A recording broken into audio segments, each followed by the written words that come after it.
इन दिनों किसान अपनी फसलों की एमएसपी बढ़ाने की मांग कर रहे हैं, लेकिन कई सारे लोग ऐसे हैं जिन्हें एमएसपी और एमआरपी का मतलब पता नहीं है। इसमें क्या अंतर होता है, किसे कहते हैं, ऐसे तमाम सवालों के जवाब आज हम आपको बताते हैं।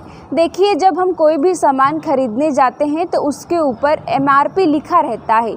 एमआरपी यानी कि मैक्सिमम रिटेल प्राइस, जिसे हिंदी में अधिकतम खुदरा मूल्य कहा जाता है, जबकि एमएसपी यानी कि मिनिमम सपोर्ट प्राइस, जिसे हिंदी में न्यूनतम समर्थन मूल्य कहा जाता है। एमआरपी सभी वस्तुओं पर लिखा हुआ रहता है, जिससे ज़्यादा की कीमत पर दुकानदार कोई भी सामान बेच नहीं सकता है, जबकि एमएसपी सरकार तय करती है ताकि किसानों को उनकी फसल का सही दाम मिल सके।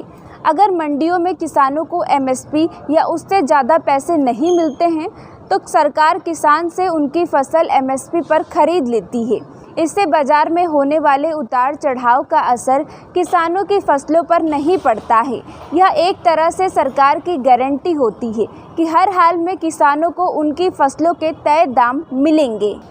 भारत में एमएसपी की शुरुआत 1966 में हुई थी। इसके बाद से सरकार हर साल बुआई से पहले फसलों की एमएसपी घोषित कर देती है, जिसके बाद स्थानीय एजेंसियों के जरिए अनाज खरीदकर food corporation of India (FCI) और नेफेड के पास उसका भंडारण करती है।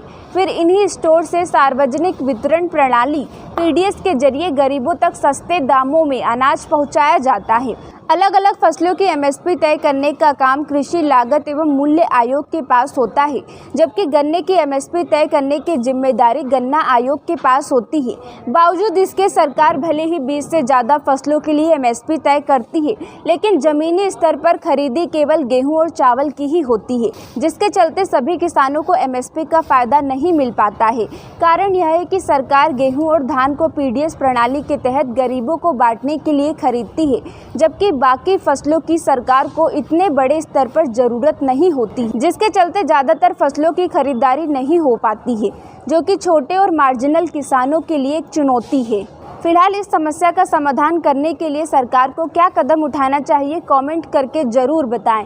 और अभी तक आपने हमारे चैनल को सब्सक्राइब नहीं किया है तो फटाफट से सब्सक्राइब कीजिए, क्योंकि यहाँ पर आपको पॉलिटिकल न्यूज़ से जुड़ी ढेर सारी जानकारी मिलती रहेगी। और बने रहे एनीवेयर न्यूज़ के साथ। नमस्कार।